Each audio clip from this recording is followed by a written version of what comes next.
Kobby Kyei. I'm a blogger and a social media influencer, and you're welcome to Artist Vibe Africa. On Artist Vibe Africa, we interview a lot of your top celebrities. I mean, it could be movie stars, sculptures, anybody under the creative art space that we make sure that we get closer to them to have a conversation with them. And today, I'm here to interview what man. We're going for a quick commercial break. When we come back, we are on Artist Vibe Africa, and we're speaking to this man.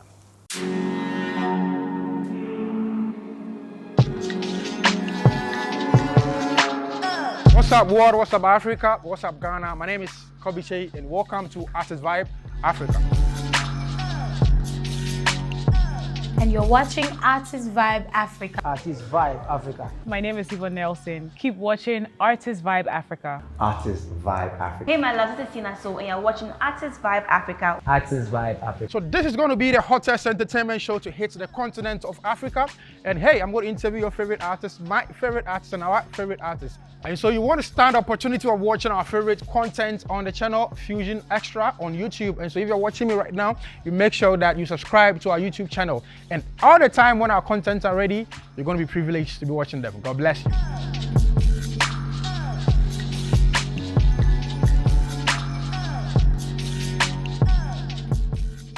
Bro, now let's talk about, I mean, you recently, you went on your media tour.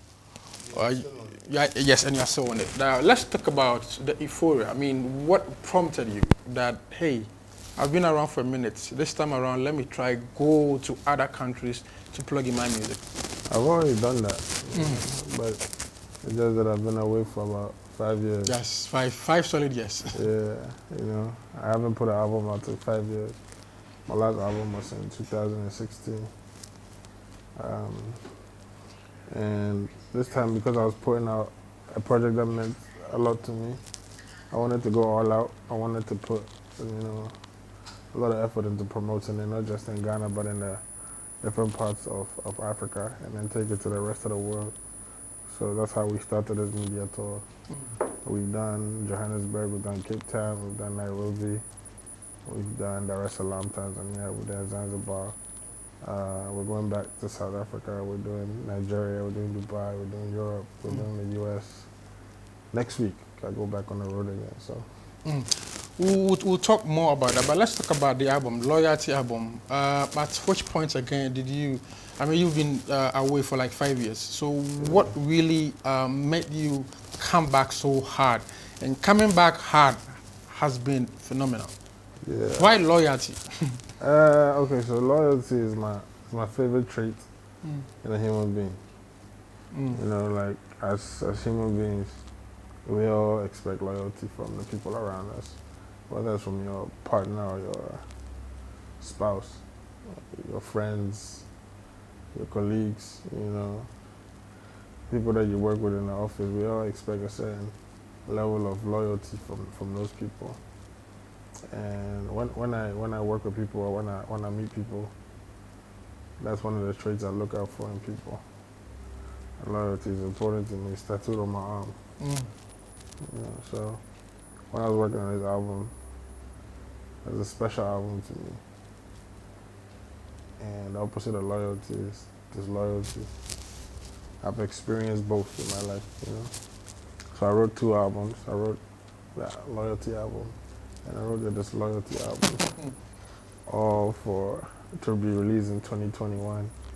So you would expect a Disloyalty album in December as well. Great. Now, what contributed to the choice of people on the album?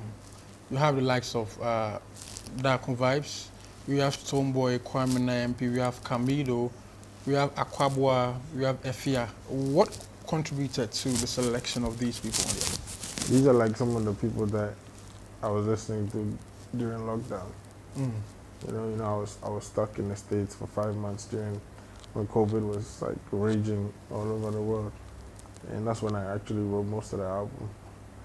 And I listened to a lot of music from these people whose craft that I appreciated, and people who are doing things very different from what I was doing, you know. I didn't want to feature people who had a similar sound like I did.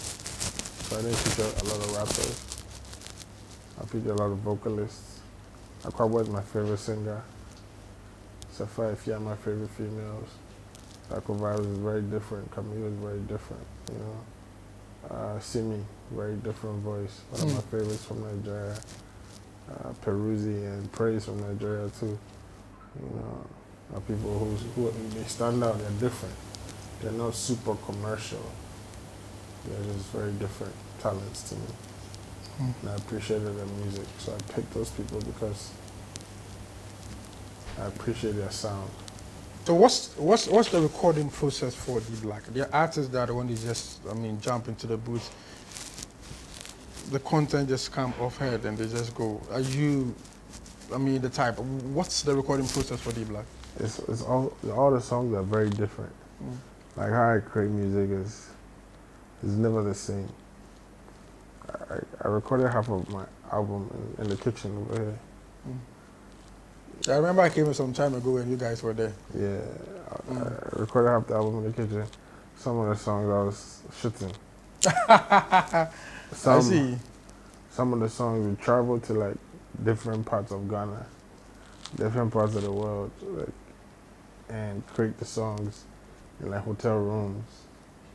Sometimes, like for instance, there's a song on the album called "Apply the Pressure." We went to go do a shoot in Ada.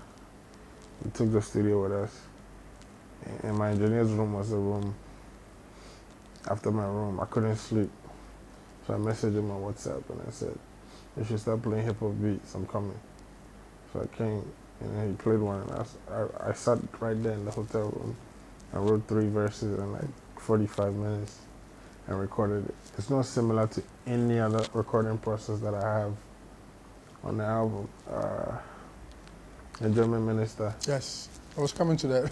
I did Yeji Yeni, I did it myself. Enjoyment. I did my verses. Then my children came to visit me and they added their voices to it. Stoneboy came to visit me. He was doing another song. And then when he came, I was working on that song and he heard it. And he thought that was a song that I wanted him to be on, but it wasn't that one. Then he just started writing to it and also got on it. Kwame MP came. I had a recording party here with different artists and producers with Kobby, Kim Promise, Safia, Taco Vibes. And Kwame came to record on Control, his part. And he recorded in the kitchen. But we're in the studio. And I was playing what Stoneboy had done on the song to the rest of the guys. And Kwame and I had finished and I was walking by and he heard it. And he started jamming to it. And I said, why don't you do what I did on the chorus your way? Add your own, flavor to it. And then he did it. And I wanted to hear how it would sound and I liked it. So I kept it. That process is not similar to any other process on the album. So I don't have a particular process. Now, Enjoyment is currently one of the big songs in Ghana and perhaps Africa. Do you agree to that? Yeah, definitely. Yeah. It's been about 3 months since we released it. Yes, and it's still making waves on radio, on the streets, everywhere. Yeah. Did you picture the potential of that particular record? Yeah, definitely. I did like I have a very big team, so I did like a listening, and Enjoyment came, out of all the songs, it came second. Out of like everybody's votes, which one should we go with? Which one should we go with? And it came second. You guys haven't even heard the one that came first yet. You hear it next month. Yeah, it was not on the album. You hear it next month. So I knew that that was going to be a big one. And a short music video to that effect, and it's also doing crazy. Rex shot the video, and I was privileged to be on set. And did you like the video yourself? Yeah, I love it. I think the models and everything. That's the most I've spent on a music video in my entire career. Really? Yeah. And how much are we talking about? Oh, I don't talk money talk. But yeah, that's But the you spent a lot. Yeah, we shot three different days. Yeah, 3 different days, 3 different locations. So the concept came from both you and Rex, or it came from Rex? Rex. I picked the locations, and Rex developed the concept. I would say Rex did most of the concept development for that video. I just added like very, very little. Now talking about album though, let's give credit to the producers on the. I know you have an in-house producer, but I mean, can you just quickly mention that? Yeah, in-house, but you know, Ronnie is my engineer, and he's a music producer as well. And Ronnie is responsible for a lot of the recording of the album. And Ronnie, he produced 3 songs on the album. You know, he produced Control. He produced Apply the Pressure. Killbeats produced me and Darko Vibes, Loyalty. Killbeats has a protege. He's called Highlander. He produced me featuring Safia, Ding Ding. Sparrow Beats from Nigeria produced me and Akwabwa. And me and Peruzzi from Nigeria. As a young guy that I've been sending me beats for like 3 years. But all the times he was sending me the beats, I wasn't focused on the music at the time, so I wasn't really paying attention. So when I started recording this album, I just went to my email address that people send me beats to, so I could listen to the stuff that people have sent me. And I saw this guy, he had sent me 28 beats. He produced in German Minister. Wow. German Minister was one of the 28 beats. Wow. So I messaged him and I said, listen, I am coming back to town soon. Where do you live? Come over, come. I'm going to work on this song, some of your beats. On my album, I've already written to some of them. And I said, Charlie, I did Tamale. Wow, from the north. So you did Tamale, school. I said, no, I live in Tamale. Wow. My name is Abdul. Awesome. I was like, this guy, is he sure he made these beats? Or he's taking some people's beats and he's emailing it to me like it's his beats? You couldn't believe it? No, man. Because his beats were probably some of the most unskippable beats in my email. Wow. You know his age? Yeah. He's 21. Wow. His name is Flames on the Beat. And he's in Tamale. And so he came down? In my whole life, I've met him once. When You invited him over? Yeah, I invited him. When I released the song, I invited him over. Came to party with us, enjoy himself. You know. I went right back to Tamale. I haven't seen him again. You know. It's called Flames on the Beat, and he has 4 songs on the album. Do you have a picture with him? Yeah, I think so. Yeah, we took a picture that night. A lot of people say that our artists don't cross borders to push their music. Was it that reason why you went there to plug in the music? Because when you look at the records on the album, it needed that push. So what made you say, let me just go out there? And in going there, what are some of the benefits and the effects? And then Jim now say, we're Ghana. I feel like, you've done everything. Yeah, and it's not just me. There's so many artists here that have transcended the borders of, like, you know, you have a bigger song in the country. In Ghana, have you had it before? Yes. Have you won the VGMAs? Have you represented Ghana at the BET? Yes. Have you won Channel O or MTV for Ghana? Once you do all those things, the next step is to take it to the rest of the world. In Ghana, the internet is there, but the traditional form of promotion and the traditional forms of media are also very, very important. You know, your presence in South Africa, your presence in Kenya, your presence in Liberia is also very important, you know. And it's all about structuring your business to make sure that these things work for you. You know, what is going on in media tour, what is going on a promo, a club tour, pop-up at events, you know. You can combine both putting yourself out there and promoting the music the same way you did back home. It's also very important to artists who get to a certain level of in their careers. You know, we can't just keep pushing the music in the same country. You know, I mean, people out here jamming to Wizkid and Davido and Burna Boy and Omale and Joe Boy and Fire Boys because they come here and then they promote the songs and then they put their work into it and then they go back home and do the same thing. They go to other countries and do the same thing. But we don't do it. So I think it's not just about me. I think like only 3 or 4 of us are actually doing that currently. I think it's very important if you want to take your brand and your music to the next level. Now, a lot of the conversation has also centered around finances, because like exactly. So share with us, especially to the young ones, if someone wants to go out there to Africa to promote their music, what are some of the things that they need to put in place before they go? Okay, let me just put it in plain terms. You see, me, I'm very different, and I've been around for 10 years. I'm very different. You can't compare me to somebody who's been doing this for 3 years. True. Because if I took $20,000 out of my company account and said, okay, I'm going to go to East Africa with $20,000 to plug in, do 15 radio and television interviews. Once I say I'm going to Kenya, I'll get a booking in Kenya that will pay me $20,000. True. And I'll get that money back because I have a record from 2010. I have some music that's played on the radio.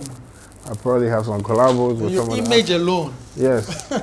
And my brand, that's why I say I'm different. Yes. I don't even have to have a hit song. Yes, your image. I will get paid to pop up. CD Black.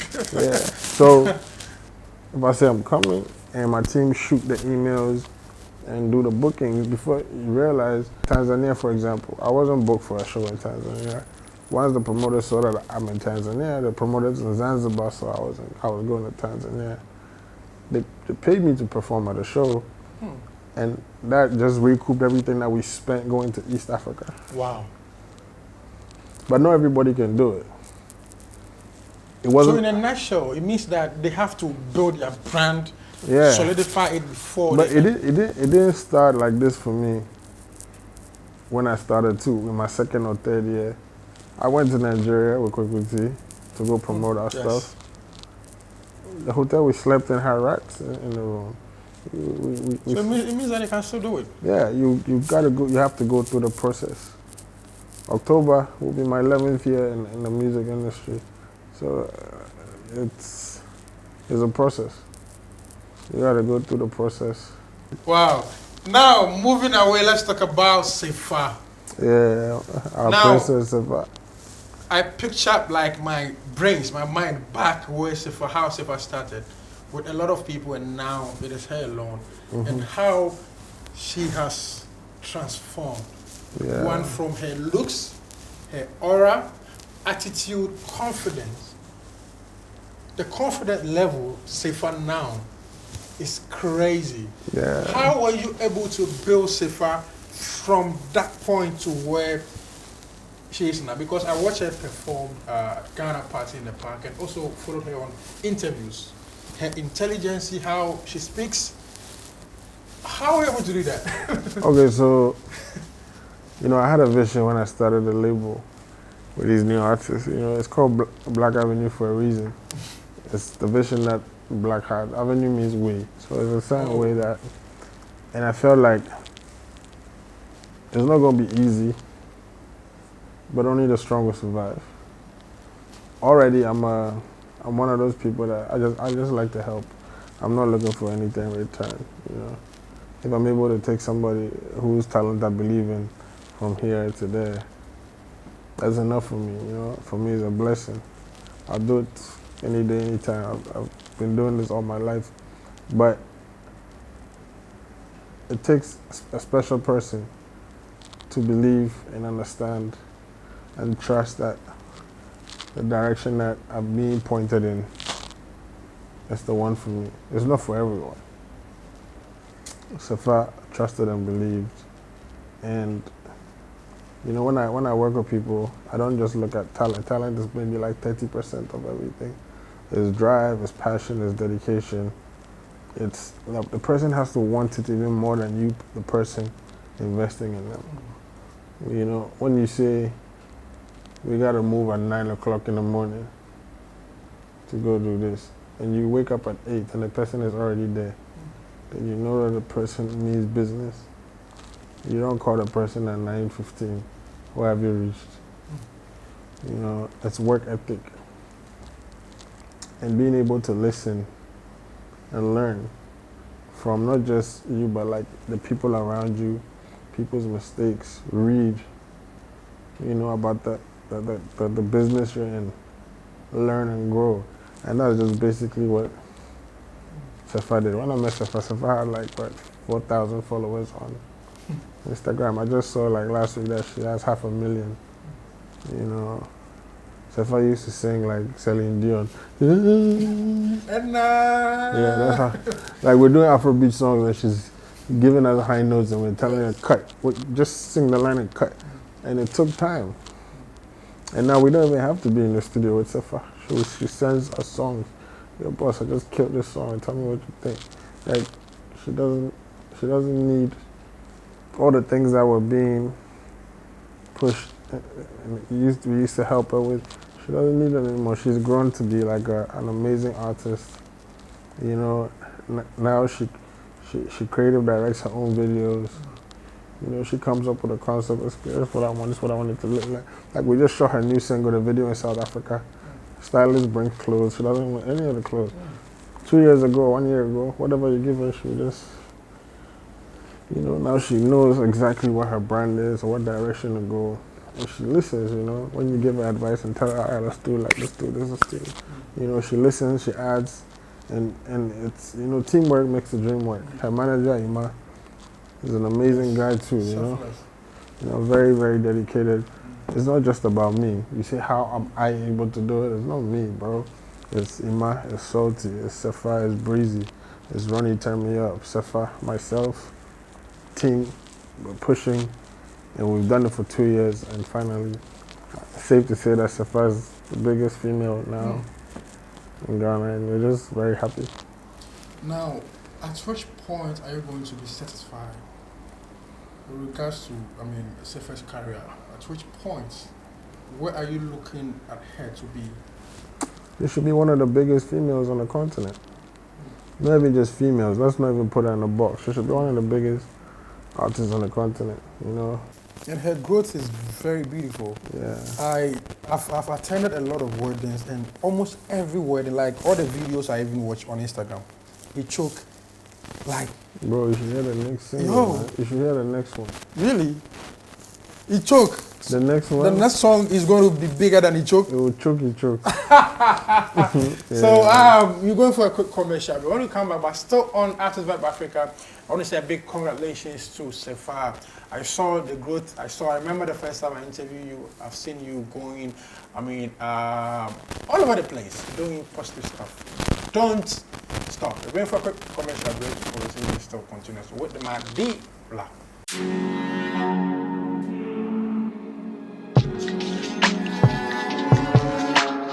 What's up, world? What's up, Africa? What's up, Ghana? My name is Kobby Kyei, and welcome to Artist Vibe Africa.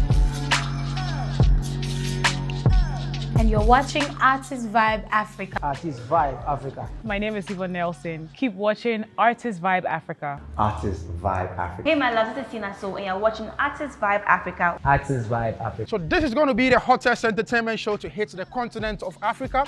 And hey, I'm going to interview your favorite artist, my favorite artist, and our favorite artist. And so you want to stand the opportunity of watching our favorite content on the channel Fusion Extra on YouTube. And so if you're watching me right now, you make sure that you subscribe to our YouTube channel. And all the time when our contents are ready, you're going to be privileged to be watching them. God bless you.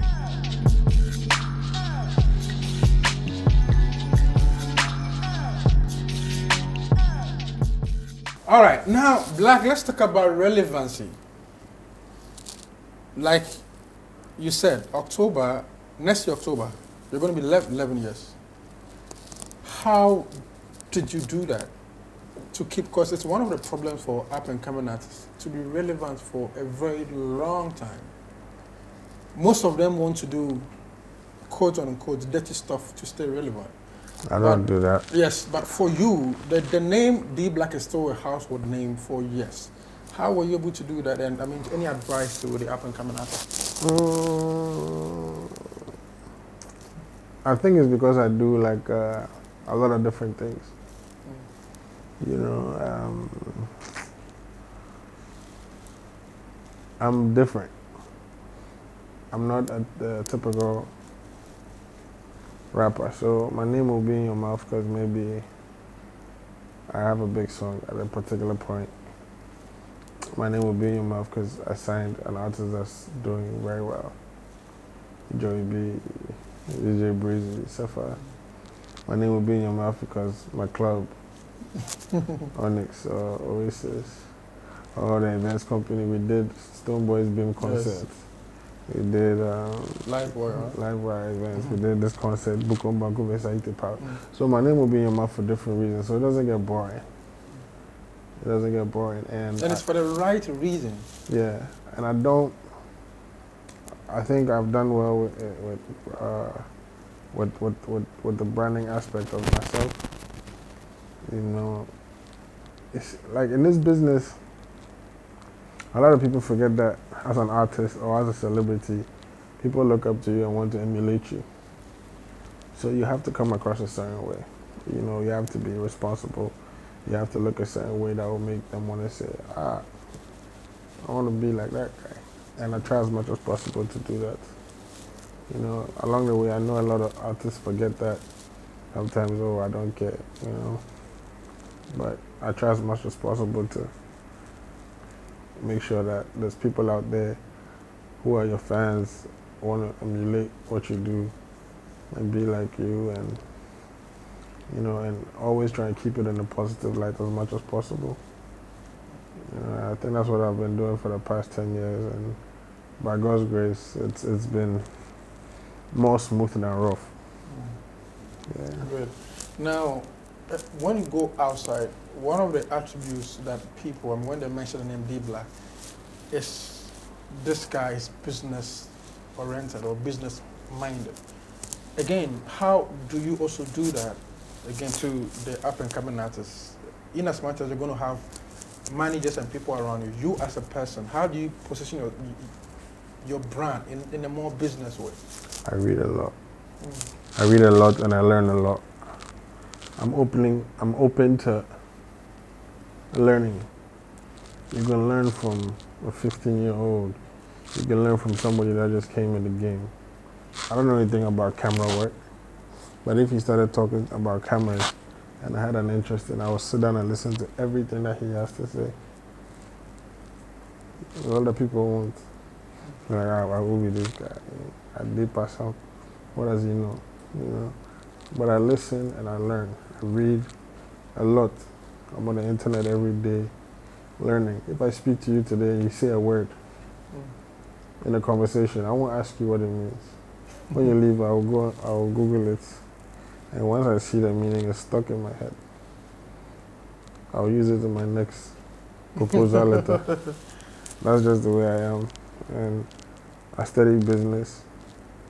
I'm business minded. I mean, they say it because I'm business minded. But you hear that a lot. Yeah. But I am. That's just the person I am.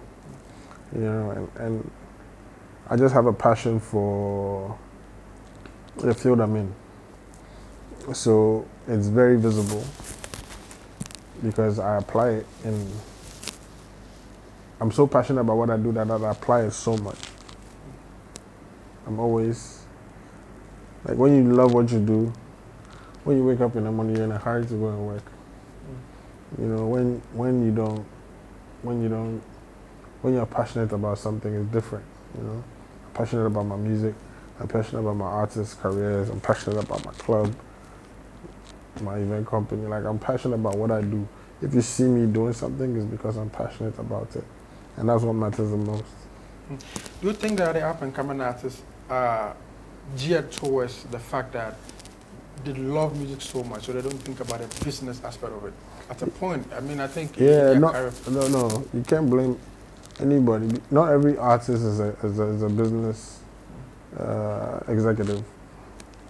So what you do is, once you know yourself and you know you're a creative, you're a writer, you're a performer, and that's who you are, make sure that your team encompasses somebody who has the business acumen to take the stuff that you create and make a business out of it. It doesn't have to be you. If you're not that type of person and you're a creative, that's fine. There's nothing wrong with that. But have a manager, have a business consultant, somebody on your team that is a business person who can take what you're creating, your music, your brand, and take it to the next level. Now, when you go to Nigeria, let me just use Nigeria. Almost every year they have a lot of artists. And I interview one artist, and it looks as if it is a conscious effort to making sure that they push a lot of artists into the system. But in our case, almost every year we struggle to have a lot of artists coming up in the system, from females to males and all. Yeah, we don't have the finances to be able to put out 100 successful artists a year or 50 successful. We don't have who's. But if you don't have the finances, and it's an agenda from the media space, a blogger or a radio presenter will go like, this is an agenda that we are pushing. And so regardless of the fact that these artists don't have money, let's play their music. Who's going to lead the agenda? Our industry is so unstable that you can't even blame anybody for thinking about themselves. Okay, let's push this artist. Then what happens to me in my pocket? That is the mindset. The mindset, because the truth is that we don't have structures in place apart from your salary and the little tips that you get. Then what's next? The industry is not paying us. The government is not paying royalties. Kosga and Gamma are not working. Music guy is not doing anything. So okay, let's blow him so he makes money. That's the typical mindset of a media personality or of an artist whose career is over and now has to still be in the same creative space, but now you have to push an artist, you have to be a manager, you have to be a label owner. So, but your career, like an active career as a singer or as a rapper, is done with. Now you would think, okay, in Missouri, everybody has bills to pay. You know, Nigeria they have a rule or a law where they play 90% of their music. 10% is for the rest of the world. So as a Ghanaian artist, you want to get airplay in Nigeria, you're competing for that 10% with Jay-Z, Beyonce, Chris Brown, Drake, Chris Brown, Justin Bieber, Amapiano, Kenya, yes, UK, Nigerians living in America, Nigerians living in... you're competing with the rest of the world to get that 10% airplay. How many times they go play with a song with hit? We don't do that here. I think we even play more Nigerian music than Ghanaian music on some of our platforms. Yes. Now, when you go on iTunes, I was just about to say the same thing. Yes. Look at the top 10. I went on the top 10. I saw 1 to 9 was Nigeria, yes, and Black Sharif saved us at number 10. Number 10. Why? And I saw Safia at 17. Wow. But then between that 10 and yes, 17, there were like 3 Nigerians dancing there. Why? I don't know. I just saw this like 3 days ago. First 10 songs. Yesterday when I went there, it was Kanye West. Next week when Drake drops, so now the Ghana artists will be at 30, 40. So it means that Ghanaians are streaming more but outside. Go to the Nigerian Apple Music. The Nigerian is still there. Yes. Kanye West is at 20 something. Yes. 30 something. But Ghana, we have the Jesus syndrome. They don't praise you in your own home. They praise when you're coming from outside. Someone said, if you are doing something, if you are Ghanaian and you are here, just travel, just go and spend some days and come back. Once they see that, it's true. Yes, once they see that attachment that you've traveled, hey, Charlie Bosu, then. Now, speaking about Gambra, I remember the last time I interviewed you, you were like, yo, let's just leave them. I don't know if you've seen the banter between Rexoma and Stoneboy. Rexoma is saying that most of the artists are not privy to, activities around royalties, the gamble and all those stuff. They are And not privy to the yes, activity. yes, What does it mean by that? that you don't know what entails, like the in total, what really goes into them collecting those money. That's none of our business. That's Gamo's job. You say when you go on the list, Stoneboy's name is not there, Stoneboy. It's one second. Yeah, like, it's your real name. yes, and Yeah. Rex Oma is saying that. How will people know that this is Stoneboy?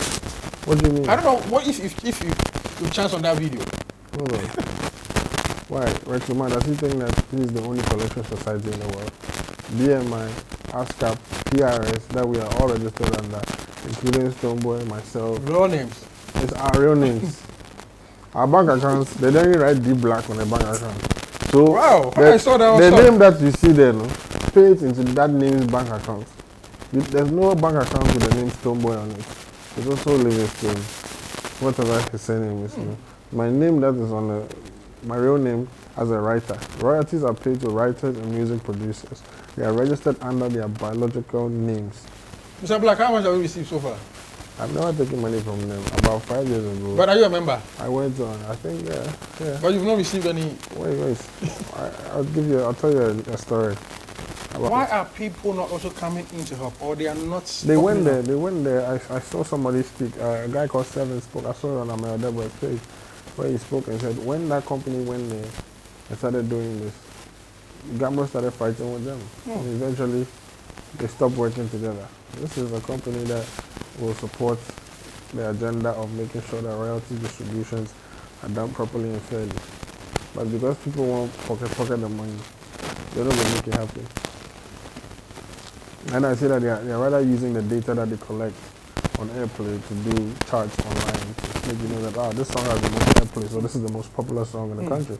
But this is the same system that can be used to award plaques like they do in South Africa and different parts of Africa and the world. Could tell you that 1 million spins on the radio, that's a platinum plaque, that's a gold plaque, that's a diamond plaque. That's what music actually be doing. Because it's some kind of movie. We're going for another quick commercial break. When we come, we'll go into our final conversation where I'm going to ask Mr. Black, do you think that we should have Hall of Fame here where we can use to celebrate our legends, people like him? And again, we have a segment called Out Your Comfort Zone. I'm going to ask Mr. Black, these questions are not music-related questions. If it is yes, you say yeah. If it is no, if it is no. If you have an idea about the answers, then we go. We're going for a quick commercial break. This is Artist Vibe Africa. My name is Kobby Kyei. Stay tuned.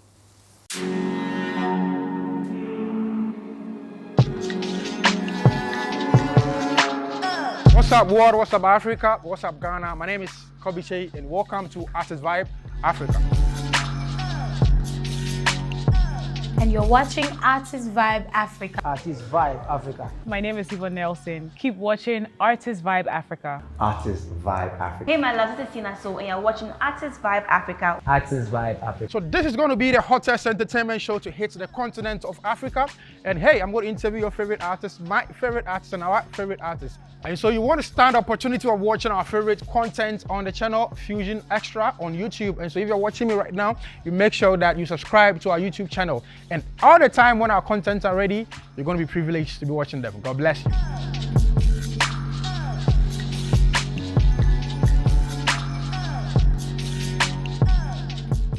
Hey, welcome back. This is Artist Vibe Africa. We are interviewing a lot of artists on the continent of Africa. And today my guest is Desmond Blackmore, Mr. D Black. And Mr. Black, how many awards, how many plaques do you have to your credit? I don't know, bro. Maybe like 30 something. 30 something. Okay. Now, I'm going to talk about documentation. You as a person, if someone should just come out from the diaspora to see your journey so far, 10 years, going into 11 years, do you have a documentation to that effect? It's currently in production. I have almost every form of footage of everything that I've done in my career. I did a documentary in 2012 and we put it out. It was called Life and Rhymes of D Black. And I wanted to do that in 2016 or 15 before Castro's situation. But then I didn't do it. I took a break from the music at that point. So in December, I want to put out a full documentary of my 10-year journey. It's a lot of work, but we started collating the footage. And we're doing the same for Safia as well. Her three-year journey. We're also doing that for her as well. But in the next few months, you'll see a full. Yes, because I think that is very important. You go on YouTube and you can trace as far back as when Justin Bieber started his career, and that process makes it so beautiful. But in our part of the world, when you go and ask, say, Papa Yankson, how much of the day you won't get. And these are some of the things that I don't want the new generation and people like you to miss. There should be that documentation of your life so that it's very important. It's very important. And again, I was talking about Hall of Fame. In our parts of the world, in Ghana, we don't have National Hall of Fame. Now, my daughter will come, children are coming up, and the likes of Santo, Bobokala, a lot of legends have come past. How do you think that as a nation we can have that Hall of Fame, that place where we can display images of, say, D Black, Sack, Stoneboy, to have some of the things that they've done? Do you think that this is very laudable? Yeah, it's laudable, definitely. I mean, a Hall of Fame is a Hall of Fame. People who are famous for doing the right things. And I feel like, give them their flowers before they're not here anymore. Not everybody, we're all not going to be alive forever. So I feel like when somebody has done good in their life, impacted people's lives, impacted a country's entertainment scene, the Hall of Fame is something that I feel like should be mandatory, you know? Somebody who's been successful for 10, 20, 30 years in the entertainment space. Your image should be there. Yeah, I mean, not me, but I mean, I know Rich years, but... Oh, no, 10 years. Reggie Rockstone or Brafo. Yes. Lord Kenya. Amachi Dede, Daddy Lumba. Yes. Pat Thomas, A.B. Crenso. You know, some of these people are not even here anymore with us. Yes. You know, so I definitely agree with you on that. Before we move into the segment, one question I also would love to ask you. Do you think that Ghanaians cherish moments, especially, Sak was on an interview and he said that no, Ghanaians have supported me, but he feels that we don't hold on to moments. Example, you've been on the BET platform, but hardly do you hear people saying that. There's a lot of things that you've done, but it looks as if when an outsider does that, we make noise about it. Do you also agree? Yeah, I do. I feel like Ghanaian artists and celebrities are underappreciated. I feel like they don't support enough. But hopefully with time it'll get better. You know, maybe I think too much, but because I have a business mindset, I look at it like, I feel like the outsiders celebrate the achievements louder by using marketing and PR. So it's in the faces of the consumers more than when a Ghana act does that. Basically, because maybe in the media, you don't like Shatta Wale. So when Shatta Wale does something amazing, you're not gonna write about it or post it. He doesn't like Safia. He doesn't like Stoneboy. He doesn't like R2B. He doesn't like D Black. So half the time, the PR to educate the public about the achievements of this next artist is not. Sabotage. Yeah. Sometimes it happens that way. So the Nigerian bloggers, who have even bigger numbers than the Ghanaian bloggers and journalists, will celebrate their own. And it will make more noise because even the small number we have are not all celebrating the achievement of that one Ghanaian artist. It's also part of the problem. Great, we are moving. No. And again, I think what I also add to, And I like the fact that you said that, I mean, business-wise, one of the things that the artists are also failing to do is that they also having a PR structure to know that I am traveling. I remember, and let me tell you this, I remember I met one journalist, and he really said good stuff about you. He said those days, he was receiving emails upon emails from you. And he met you and he said, you draft like you send them yourself. Yeah. And even now, like you send them, you draft them in a way. And anytime you send me a message or you send message around, you draft it in a way that I wouldn't have to even struggle before I post. Yeah. You capture it in a way that I'll feel comfortable like, yo. And like, so I think that artists must also learn to do that. They must have that thing in place. No, sometimes you make a mistake. I keep telling you that I'm different.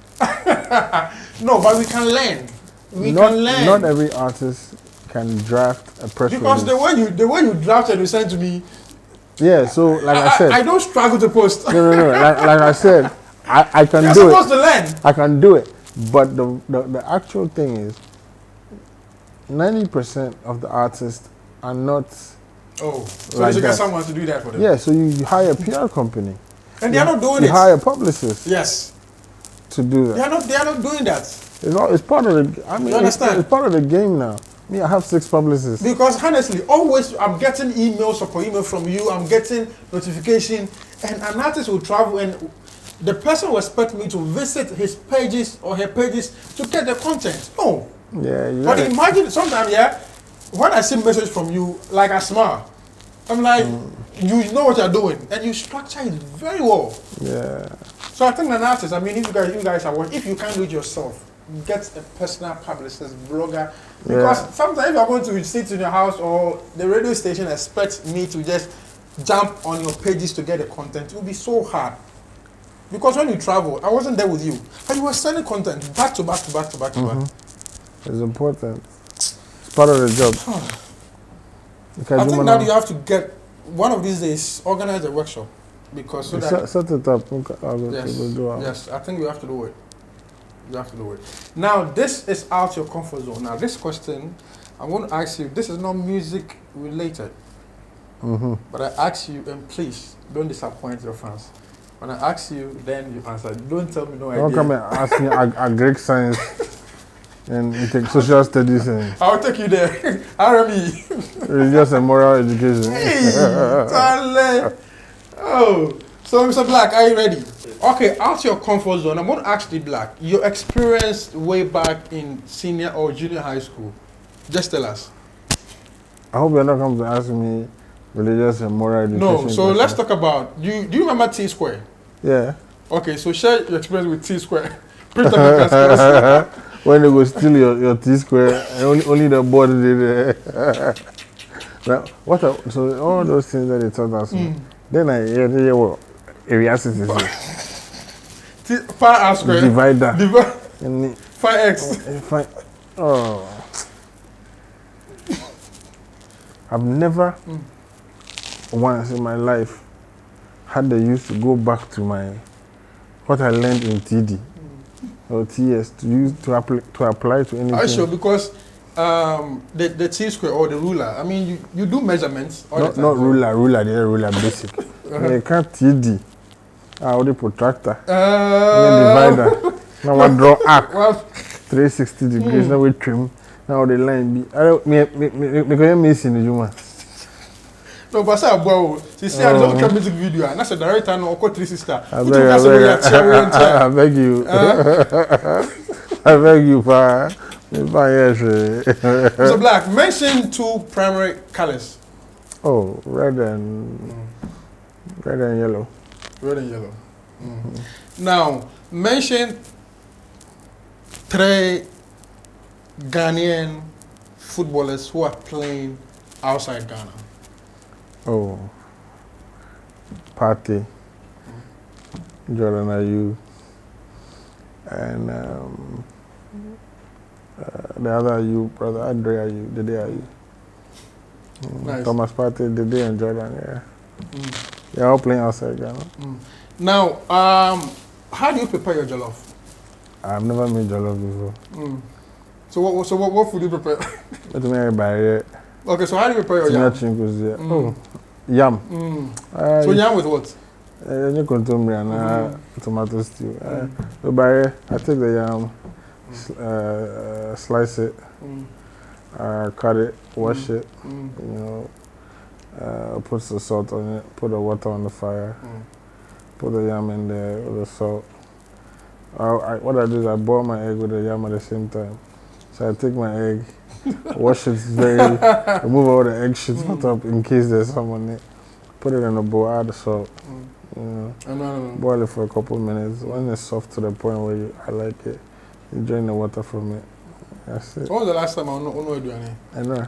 You know I know doing it. Yeah. So when tonight cry, can you find Ghana? Which part? Takrari. Why? Takrari and Ada. It's peaceful and it's by the water. Uko school you show that.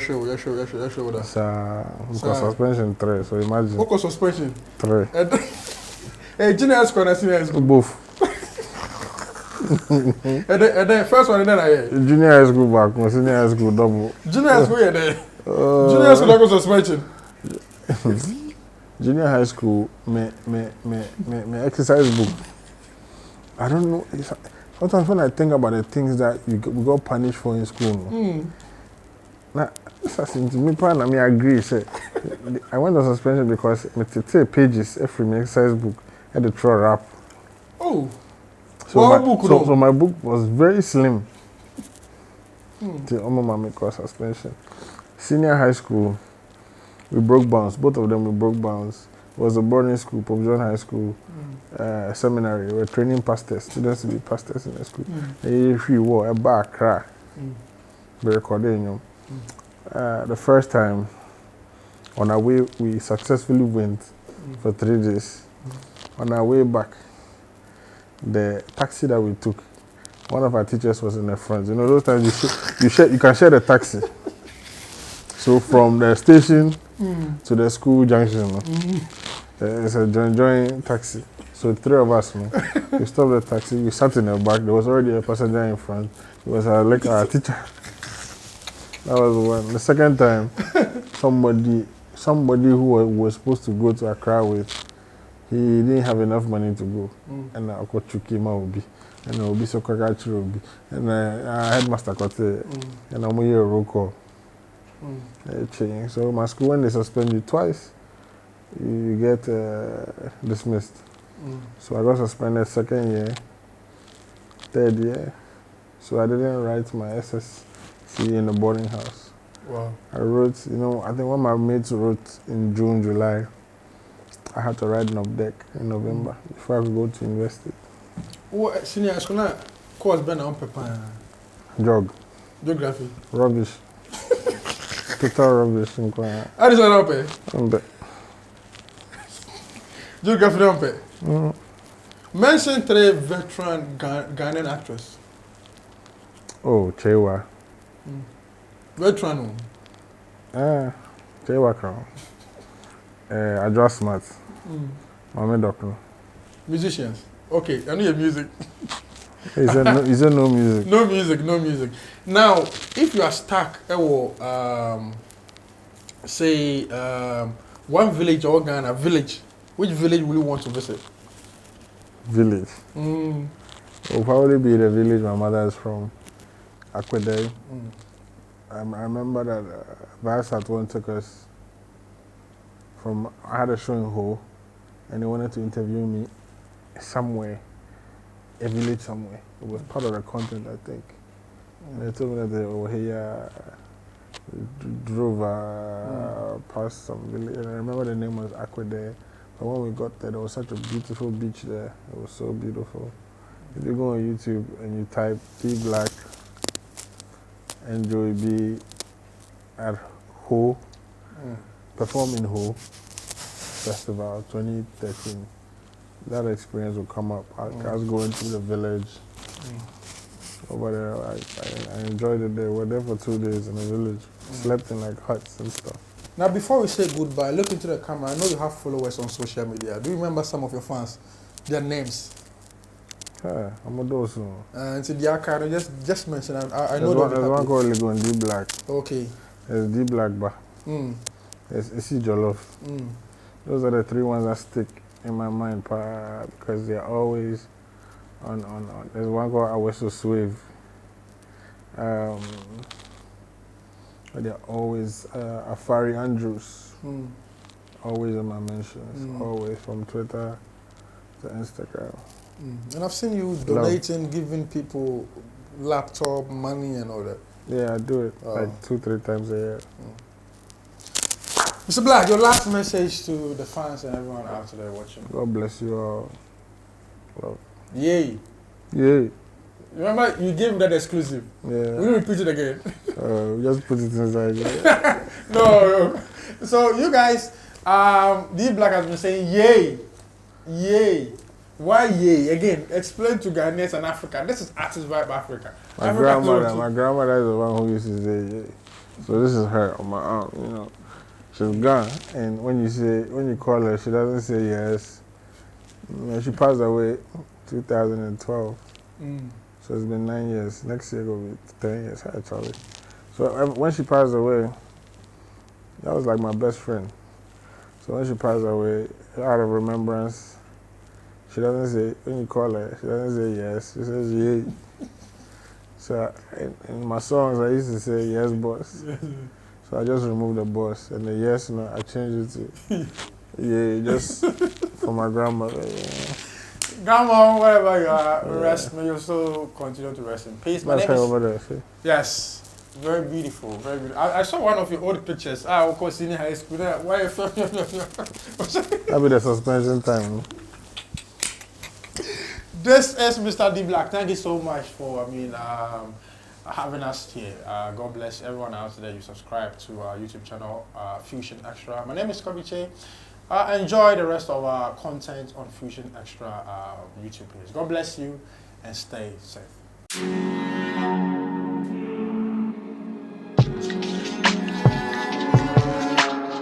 What's up, world? What's up, Africa? What's up, Ghana? My name is Kobby Kyei, and welcome to Artist Vibe Africa.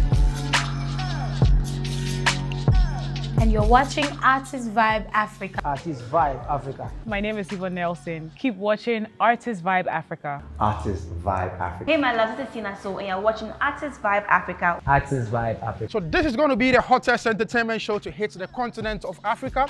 And hey, I'm going to interview your favorite artist, my favorite artist, and our favorite artist. And so you want to stand the opportunity of watching our favorite content on the channel Fusion Extra on YouTube. And so if you're watching me right now, you make sure that you subscribe to our YouTube channel. And all the time when our contents are ready, you're going to be privileged to be watching them. God bless you.